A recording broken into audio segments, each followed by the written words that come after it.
The cold isn't just a temperature, it's a living thing that has decided to share your boots.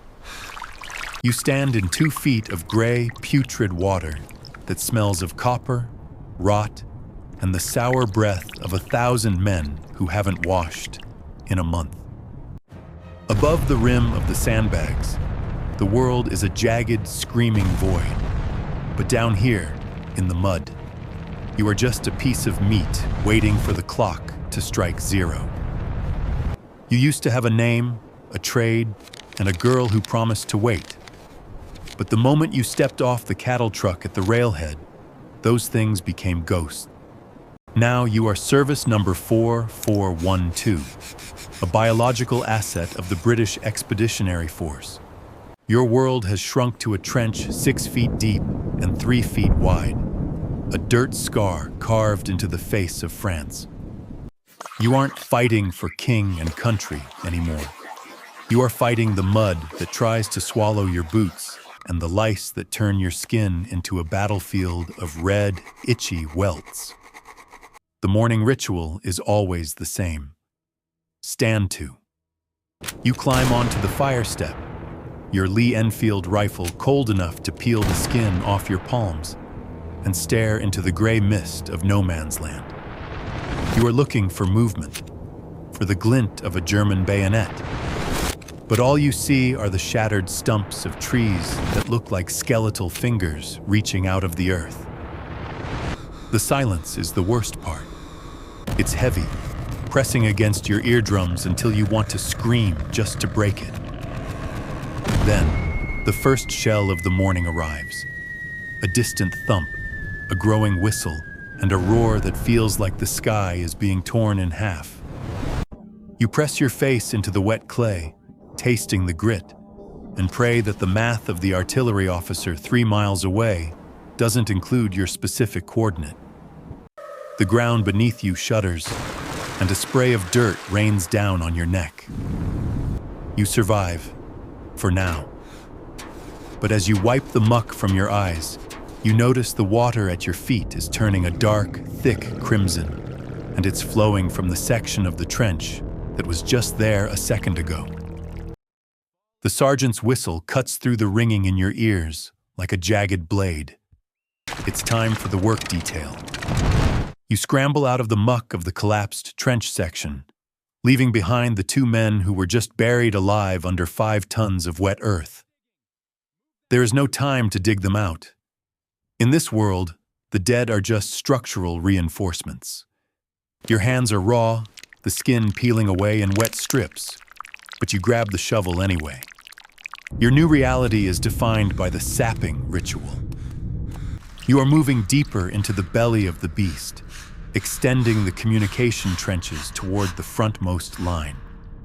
Every shovel of dirt you throw over your shoulder feels like it weighs 50 pounds. The smell here is different.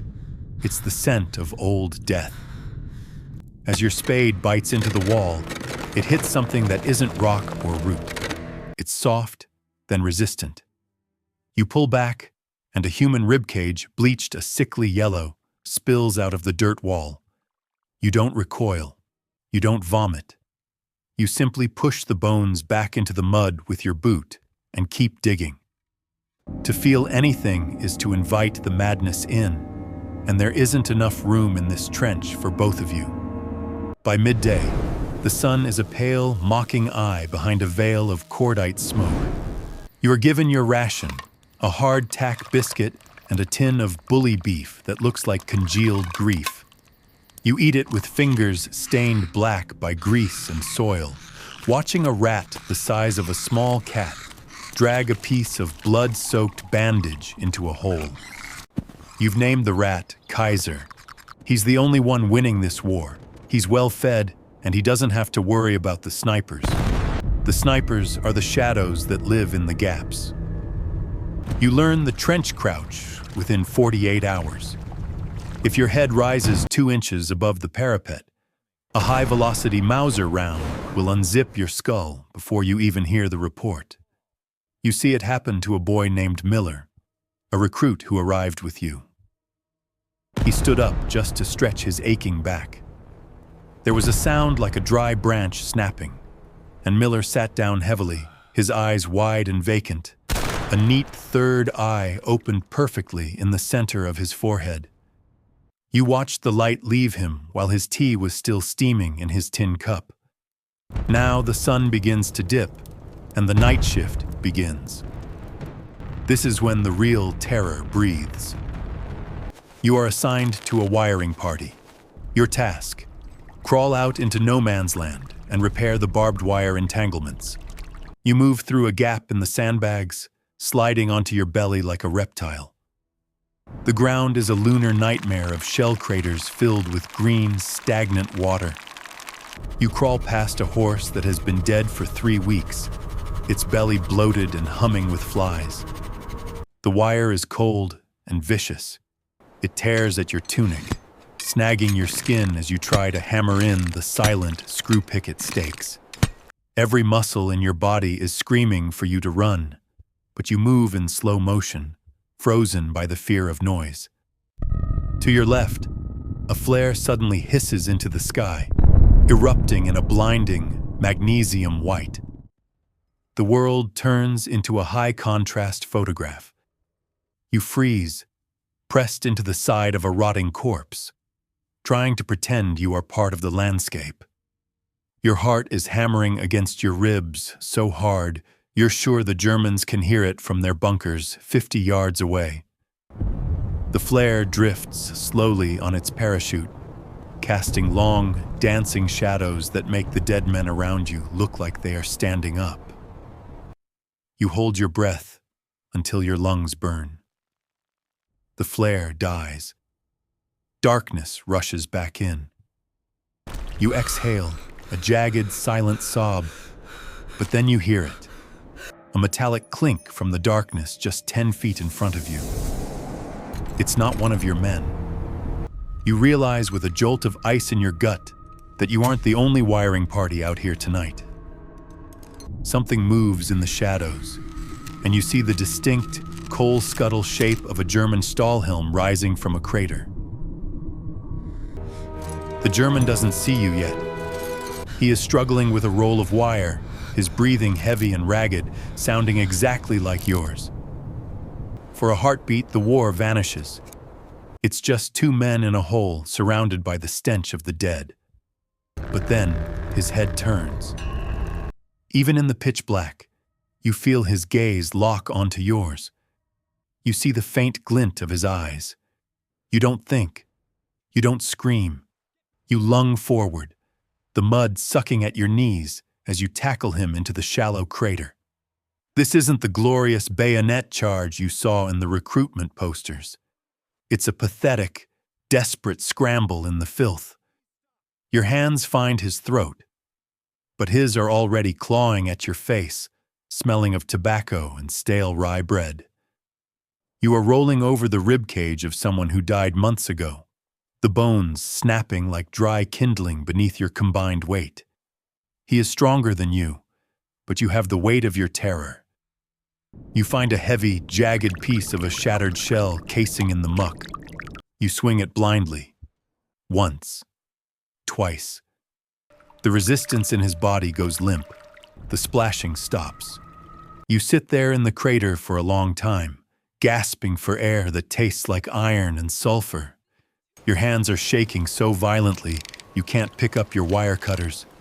You've just killed a man whose face you never saw, for a patch of dirt that won't exist by tomorrow morning's bombardment. But there is no time for a eulogy. The sky hisses again.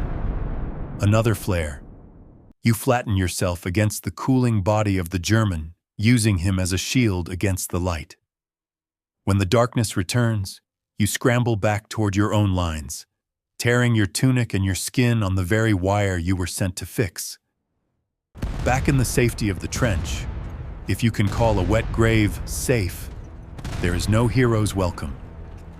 The sergeant just grunts and hands you a shovel. Section 4 collapsed. Get to it. By the 3rd day, the trench foot begins to set in. Your feet have been soaked in the chemical-rich slush for 72 hours. At first, they were cold. Then they were painful. Now, they are numb. You peel off your boot during a rare moment of rest, and the smell nearly makes you black out. Your skin is white, shriveled, and sloughing off in patches like wet paper. You try to rub them to bring back the blood, but it feels like you're touching someone else's limbs. If the rot reaches the bone, the doctors will saw them off in a field hospital without enough morphine. You force the boot back on. You have to. An infantryman without feet is just a target. The weather turns. The rain becomes a relentless gray curtain that turns the trench into a flume of liquid clay. The walls are melting. You spend 6 hours bailing water with a bucket, but for every gallon you toss out, the sky sends 10 more. Then, the order comes down the line, passed from mouth to ear like a death sentence. Check your masks. The wind has shifted. From the German lines, a low greenish-yellow cloud begins to hug the ground, rolling toward you like a ghost.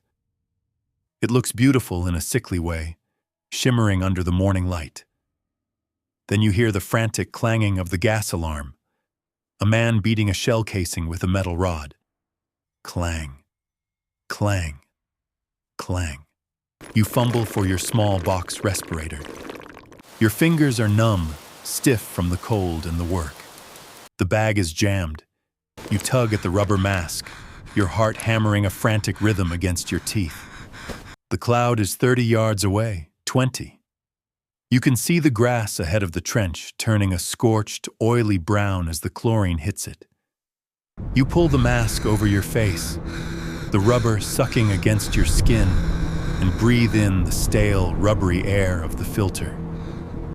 Through the fogged glass eyepieces, the world turns a murky, claustrophobic green. You look at the man next to you. It's the boy who replaced Miller. He's fumbling with his straps. He's panicking. He looks at you, his eyes wide with a silent plea, just as the first tendrils of the yellow mist spill over the sandbags. He inhales.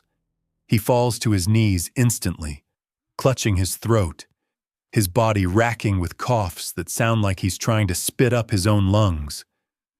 You want to reach out, to help him fix the mask, but your instructions are clear. Do not break your own seal. You watch him thrash in the mud, his skin turning a bruised purple, yellow froth bubbling at his lips. You stand there, a faceless insect in your rubber hood, watching a boy die in slow motion because he was 3 seconds too slow. But as you watch him, you notice the sound of the artillery has stopped. The silence is absolute save for the wet, rattling gasps of the dying boy.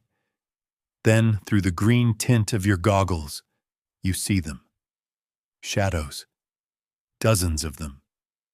Emerging from the gas cloud, walking slowly, bayonets fixed and gleaming. The Germans aren't waiting for the gas to clear. They are coming through it, and your rifle is currently jammed with the very mud you've been living in. The gas mask is a tomb. Every breath you draw through the filter is hot, metallic, and tastes like scorched earth. Your vision is tunneled through the fogged circular glass, turning the approaching world into a nightmare of silhouettes. You fumble with the bolt of your Lee Enfield, but the mud has turned into a grinding paste inside the firing mechanism.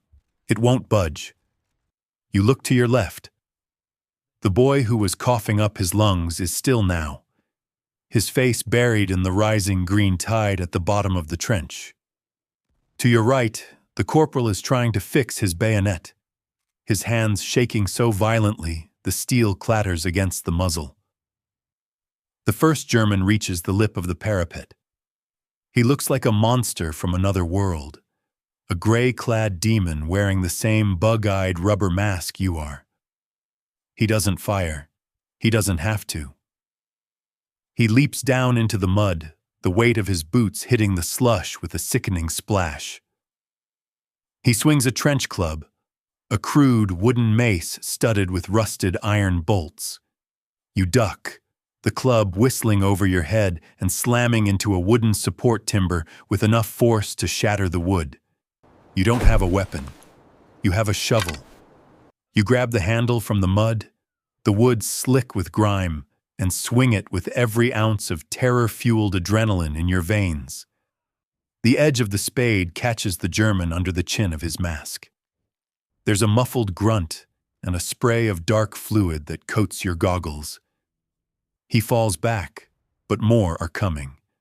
They are pouring over the sandbags like a flood of gray ash.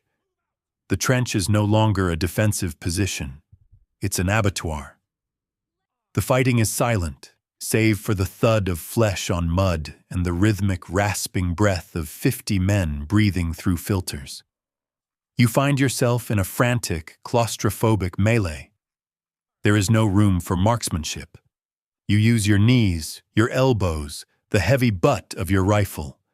You aren't a soldier in an army. You are an animal in a corner. Suddenly, a massive explosion rocks the trench. The ground heaves upward, throwing you against the opposite wall. Your head bounces off a corrugated iron sheet, and for a second, the green world turns black. When your vision clears, you realize the British artillery has finally opened up, on your own position. Box barrage, they call it. To stop the German advance, your own guns are shelling the trench you are currently standing in. The world becomes a hurricane of fire and flying iron. The gas cloud is ripped apart by the concussions of 18-pounder shells. You see a German disintegrated by a direct hit 10 feet away. One moment he is there, the next he is a fine red mist settling on the mud. Retreat! Fall back to the support line. The scream comes from somewhere behind you. You scramble up the slimy back wall of the trench, your fingers digging into the cold clay. You don't look back. You run through the communication sap, your chest heaving, your heart trying to burst through your ribs. The shells are chasing you, walking through the earth in a line of thunder. You reach the support line, a second ditch, slightly wider, slightly drier. You collapse against the wall, tearing the gas mask off your face. The air is cold and smells of cordite, but it's clean. You gasp it in, sobbing with the sheer physical relief of oxygen. But as you look around, the relief turns to ice.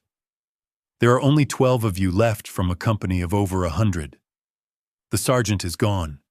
The corporal is gone. You are the senior man in this section of the wall. A mud-splattered runner slides into the trench, his face pale, clutching a leather dispatch bag. He looks at your shattered group, then at you. Are you the remnants of B Company? You nod, unable to speak. Orders from brigade, the runner pants, handing you a folded piece of paper stained with a greasy thumbprint. The counterattack starts at 0600. You aren't staying here. You're going back over the top to retake the first line. You look at the paper, then you look at your hands. They are stained with the Germans' blood, the boys' froth, and the permanent black grime of the earth. The sun is just beginning to peek over the horizon, a weak, pale light that reveals the true scale of the wasteland you have to walk back into. You look at the 11 men waiting for you to say something. They aren't looking for a speech. They are looking for a reason to keep their hearts beating. You reach for your whistle, the cold metal biting into your thumb. You look at the ladder leading out of the trench. At the top of that ladder is a wall of machine gun fire and a landscape of craters. You put the whistle to your lips, but before you can blow, you hear a sound from the mud beneath your feet. A rhythmic metallic tapping coming from deep underground. Tap, tap, tap. It's not artillery. It's not the Germans above. It's coming from directly under the floor of the trench. You realize with a jolt of pure primal horror what it is. The miners, the German tunnelers, They've been digging under your position for weeks, and the tapping has just stopped. The tapping stops, and for a heartbeat, the silence is more violent than the shells. You know that silence. It's the breath held before a scream. It's the stillness of a fuse burning down into the dark. Out! Out of the trench! Get to the parados! You shriek, but the words feel like they're being strangled in your throat. You scramble for the rear wall, your boots slipping on the slick, blood-greased boards. You reach for the rim of the support line, just as the earth decides it no longer wants to be solid. There is no sound at first, only a massive upward heave that tosses you into the air like a rag doll. Then the roar hits, a bass note so deep it vibrates your very teeth out of their sockets. The ground erupts in a geyser of chalk and pulverized human remains. The mine, planted 30 feet below by German engineers who have been tunneling in the dark for months, has finally spoken. You land hard on the reverse slope, the air punched out of your lungs. Your vision is a blurred smear of brown and orange. You try to breathe, but you inhale only dust, the dry, bitter powder of ancient earth. Your ears are ringing with a high-pitched whine that drowns out the world. You look back at where the support trench was. It's gone. In its place is a jagged, steaming crater 40 feet across. The 12 men who were standing with you have been deleted from existence. You are alone in the debris, but the war doesn't wait for your shock to clear. Through the haze of settling dust, you see the silhouettes again. This time, they aren't ghosts in the gas. They are the Stoßtruppen, the German stormtroopers. They aren't burdened with heavy packs. They carry bags of stick grenades and shortened carbines. They move with a terrifying predatory efficiency, leaping over the lip of the crater you just escaped. You roll onto your stomach, crawling toward a discarded Lewis gun stuck in the mud. It's heavy, its cooling jacket dented, but when you pull the charging handle, it clicks. You have one drum of ammunition. 47 rounds to hold back the tide. You pull the trigger. The gun chatters against your shoulder, the recoil jarring your bones, but it feels like the only thing keeping you tethered to reality. You see a stormtrooper spin and fall. Another. But they are disciplined. They drop into the craters, leapfrogging toward you. Then you hear the most terrifying sound of the Great War, a rhythmic mechanical hiss-clank. Hiss-clank. From behind a mound of shattered timber, a man emerges. He carries a large tank on his back and a long nozzle in his hands. He looks like a deep-sea diver from hell. He squeezed the trigger, and a jet of black, oily liquid arches through the air. A second later, a pilot light ignites it. A roar of flame, 50 feet long, splashes against the earth, just yards from your face. The heat is instantaneous. It singes your eyebrows and turns the wet mud into steaming clay. The Flammenwerfer. You watch, paralyzed, as a British soldier, one of the survivors from further down the line, is caught in the fringe of the fire. He doesn't die instantly. He becomes a living torch, screaming a sound that isn't human as he staggers blindly through the smoke. You aim the Lewis gun at the fuel tank on the operator's back, but the gun jams, a double feed. The metal is too hot, the springs too fouled with grit. You pull at the clearing handle, but it's stuck fast. The operator turns the nozzle toward your crater. You see the flickering orange light reflecting in his goggles. You see his finger tighten on the valve. You scramble backward, sliding down into a deep, water-filled shell hole, the fire roaring over the rim, sucking the oxygen out of your lungs. You submerge yourself in the freezing, stagnant water filled with the rot of a dozen soldiers, just to keep your skin from melting. When you surface, gasping, the flamethrower team has moved on, thinking you've been incinerated. The sun is higher now, but the sky is choked with the black smoke of burning oil. You look down at your hands. The hair is gone, the skin blistered and white. You realize the counterattack has failed before it even began. The entire sector is collapsing. You look toward your own rear lines, hoping to see reinforcements, but all you see is a wall of falling steel. The British artillery is firing a creeping barrage now, but it's misplaced. It's falling directly onto the path you would need to take to retreat. You are trapped in a 10-yard pocket of no man's land. To your front, the Germans are consolidating the ruins of your trench. To your rear, your own guns are pulverizing the earth. You look into the bottom of the shell hole. There, half submerged in the slime, is a small wooden box. It has German markings on it. You pry it open with a trembling hand. Inside are not grenades. They are flares, a specific color. Signal flares used to tell the artillery to cease fire or shift range. You hold the flare pistol in your hand, looking at the two choices in the box, a red flare and a green flare. You don't know the German code. One might mean victory, keep firing.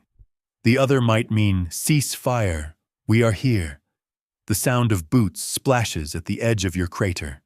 A German voice calls out, questioning. He's looking for survivors to finish off. You point the flare gun at the sky. Your finger rests on the trigger. If you fire the wrong color, you bring the weight of 100 German guns onto your head. If you stay silent, the bayonet finds you in the mud. You squeeze the trigger. The flare hisses upward, a streak of brilliant light against the smoke. You watch it climb, your entire life hanging on the hue it takes when it bursts. The sky turns a deep blood red.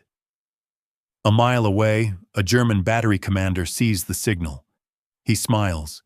He picks up the field telephone and gives a single coordinate. You look up, and for the first time in 3 days, the sky is completely silent. But it's the silence of a vacuum. And then you hear it. A sound like a freight train falling from the moon.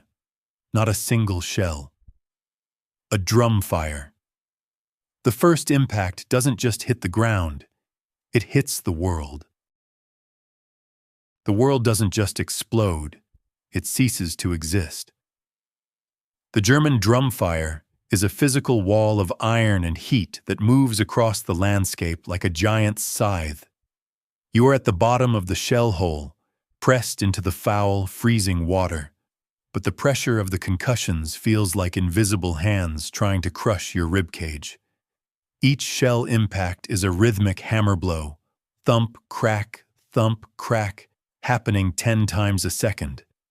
The air is sucked out of your lungs by the vacuum of the blasts, replaced by the searing, dry heat of exploding cordite. You pull your knees to your chin, burying your face in the crook of your elbow, trying to make yourself as small as possible. The debris of the world rains down on you, chunks of chalk, shards of duckboard, and things that used to be men. You feel a heavy, wet weight land on your back. You don't look. You know it's a limb or a torso. In this storm, the dead are tossed around like autumn leaves. Then, the barrage creeps. The sound moves 50 yards behind you, hammering the British support lines you just fled. The sudden absence of the overhead roar is more terrifying than the noise itself. It means the infantry is coming. You drag yourself out of the water, your limbs heavy and unresponsive. Your uniform is a second skin of freezing slime. As you crawl over the lip of your crater, you realize the landscape has been completely redesigned. The trenches are gone. The landmarks are gone. There is only a sea of overlapping circles of gray mud under a sky the color of a bruise. You see them. Not a wave of men, but small, lethal groups of Germans appearing out of the smoke, rifles held at the hip. They are clearing the craters. They aren't taking prisoners. You look for a weapon, any weapon. Your hands find a discarded Mills bomb, a British hand grenade. You pull the pin, holding the lever down with a white-knuckled grip. Your heart is a frantic bird trapped in a cage. You wait. You wait for the crunch of boots on the chalky rim of your hole. Two Germans appear. They are young, their faces smeared with soot, looking more like coal miners than soldiers. One of them sees you. His eyes go wide. He begins to raise his rifle. You let go of the lever. Suck pop. The 4-second fuse begins its silent countdown. You throw it. But your hands are numb, slick with mud. The grenade doesn't fly into their crater. It hits the muddy incline of your own hole and rolls back down toward your feet. You have 3 seconds. You scramble, your fingers clawing at the muck, trying to find the small, ribbed iron egg in the sludge. You find it. You fling it blindly over the edge just as it erupts. The blast is a deafening crack that sprays you with a fountain of dirt. Screams follow, sharp, high-pitched, and quickly silenced by the rattle of a distant machine gun. You realize the machine gun is British. Your own side is firing blindly into the smoke, hitting anything that moves. You are caught in a crossfire of two empires, a single soul trapped in the no man of no man's land. The sun is directly overhead now, but it provides no warmth. The adrenaline that has kept you moving for days begins to evaporate, leaving behind a crushing, skeletal fatigue. You find a collapsed dugout, a small hole leading into the earth where a timber frame still holds. You crawl inside, seeking any shelter from the sniping and the shrapnel. Inside, it is pitch black and smells of old tobacco and wet wool. You aren't alone. In the corner, a man is sitting, his head bowed. You raise your empty hands, ready to plead or fight, but he doesn't move. You crawl closer. It's a British officer. He's neatly dressed, his mustache trimmed, but his eyes are fixed on a point 3 miles past the wall. He's holding a photograph of a woman in a sun hat. He is completely, utterly catatonic. "Sir?" you whisper. "Sir, we have to move. The Germans are in the line." He doesn't blink. He just hums a low, tuneless song. You realize his mind has simply left his body behind. He is a hollow shell, a human ghost. You look at the photograph in his hand, and then at the mud on your own. You realize you can't remember the face of the girl who promised to wait for you. You try to conjure her image, but all you see is the yellow froth on the lips of the boy who died in the gas. The war has taken your past. It is currently taking your present, and as you hear the heavy clump of boots on the roof of the dugout, you realize it is about to take your future. A shadow falls over the entrance, a long, thin shadow, a bayonet. The shadow stretches across the floor of the dugout, a long, serrated finger of steel. You press your back against the damp earth, your breath coming in shallow, silent hitches.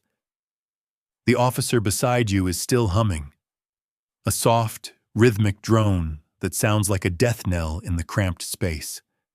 The boot's heavy step onto the first wooden stair. Thump, then the second. Thump. You don't have a rifle. You don't have a grenade. You have the flare pistol still warm in your hand, and the heavy, brass-weighted trench watch on your wrist. As the silhouette fills the doorway, blotting out the gray sky, you don't think about king or country. You think about the weight of the water in your boots. The German enters, hunched over to clear the low timber frame. He smells of scorched wool and schnapps. He hasn't seen you in the corner yet. His eyes are adjusting to the gloom. He sees the officer first. He raises his rifle, the bayonet glinting with a dull, oily light. You lunge. You don't aim. You jam the flare pistol into the side of his neck and pull the trigger. There is no bang, just a violent hiss and a sudden blinding eruption of red magnesium light. The dugout is momentarily transformed into a photographic negative of hell. The German screams, a high, bubbling sound, as the flare burns at 2,000 degrees against his skin. He stumbles back, clawing at the fire, and collapses into the mud outside. You don't wait to watch him die. You grab the officer by his collar and drag him toward the stairs. "Move!" you roar, the sound of your own voice startling you. It's the first time you've spoken in hours. The officer's eyes snap into focus.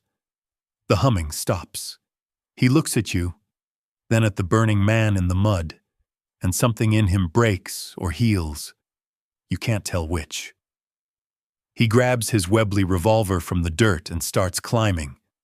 You emerge into a world of sensory overload. The drumfire has moved further back, but the landscape is a churning cauldron of smoke and iron.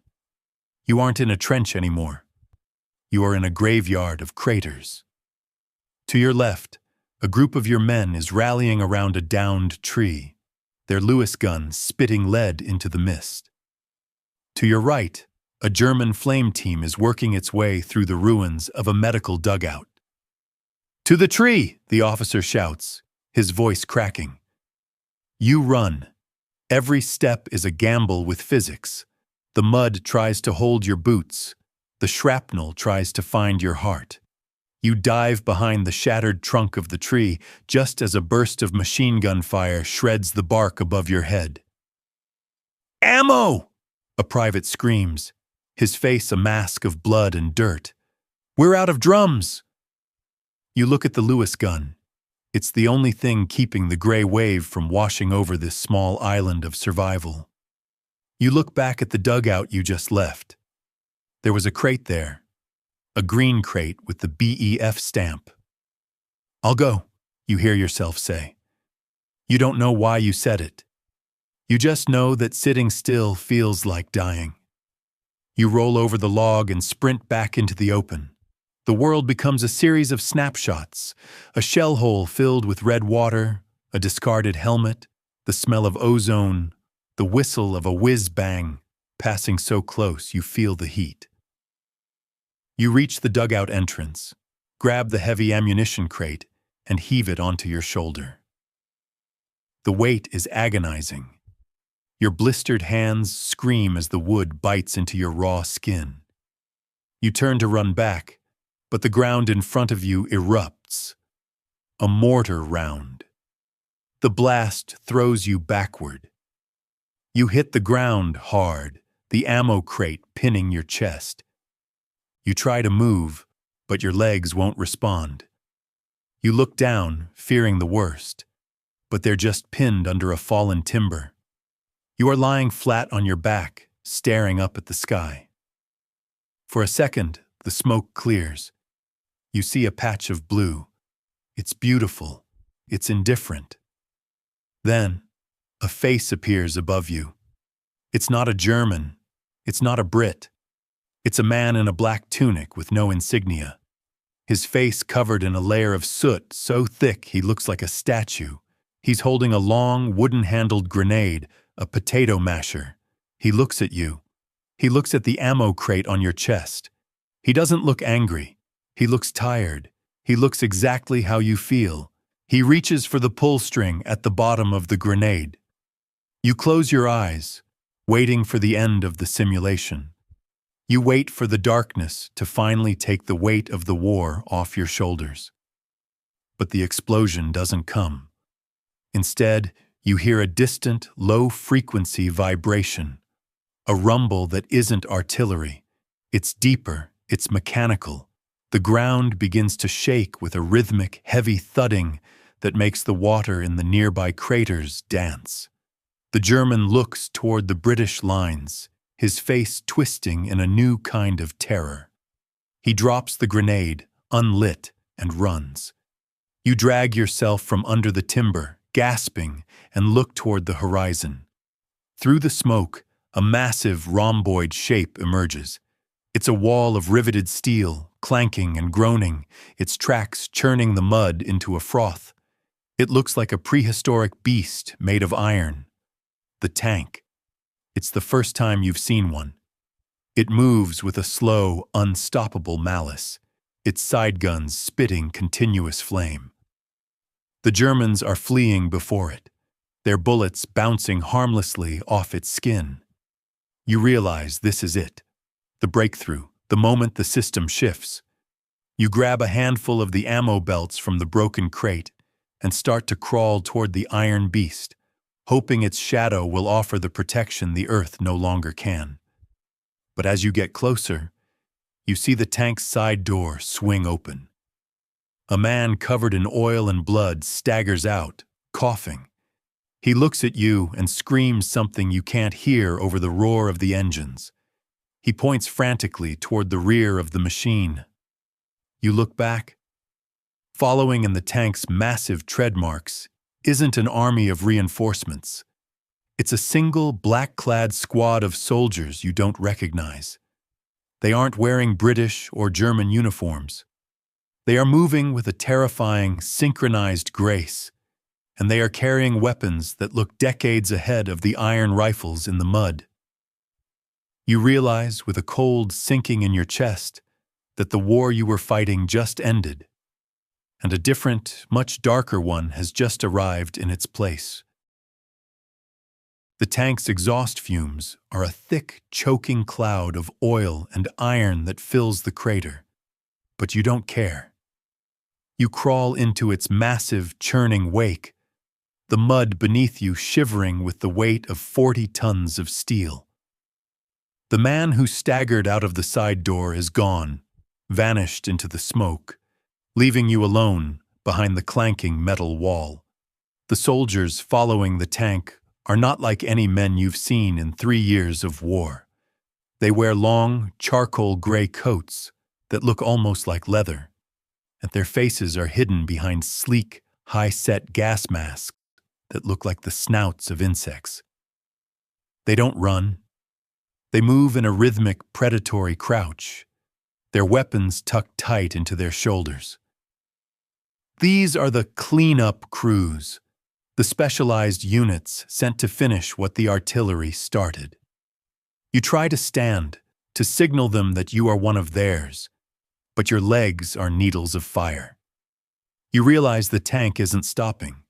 It's veering right, heading toward a reinforced concrete bunker that has survived the barrage. The black-clad squad follows it, leaving you exposed in the open mud. Suddenly, the air around you begins to crack. It's the sound of high-velocity rounds passing inches from your ears. The Germans in the distance have recovered from the shock of the tank. They've found their sights. You dive into a shallow depression, pressing your chest into the remains of a timber A-frame. Your hands find a discarded flare pistol, the one you used in the dugout. It's empty. You are a ghost in a machine of death, a witness to a world that has moved past the need for your individual survival. To your left, the tank suddenly stops. Its left track has found a deep, hidden mine gallery and collapsed into the earth. The engine screams, a mechanical roar of agony, as the treads spin fruitlessly in the slush. The black-clad soldiers don't help. They don't look back. They simply bypass the steel beast and keep moving forward, silent and lethal. The Germans see the tank is stuck. A chorus of shouts rises from the fog. They are coming for the kill. You see them leaping from their burrows, clutching bundles of grenades. They aren't afraid of the tank anymore. It's just a stationary target. You look at your hands. The skin is weeping, the nails blackened by 3 days of filth and fire. You look at the Lewis gun lying 5 yards away, its drum empty, its barrel choked with grit. You realize the system you are part of, the empire, the army, the Great War itself, is no longer interested in your story. You are a biological friction point, a piece of meat that has served its purpose. The first German grenade hits the side of the tank with a metallic clink. You have one choice. You can stay in this hole and wait for the cleanup to find you, or you can crawl into the belly of the dying iron beast and hope there's a loaded side gun left. As you reach for the tank's open hatch, you see a shadow loom over the rim of your crater. It's not a soldier. It's a horse, its skin shredded by shrapnel, its eyes wide and milky with death. It stands there for a moment, a spectral image of the world before the machines, before it collapses into the mud beside you. The hatch is cold. Your fingers grip the rim. You pull yourself up, staring into the dark, oil-slicked interior of the tank. Inside, it smells of sweat and burnt electricity. And sitting in the gunner's seat, staring at the viewport with a calm that shouldn't exist, is the boy who died in the gas 3 hours ago.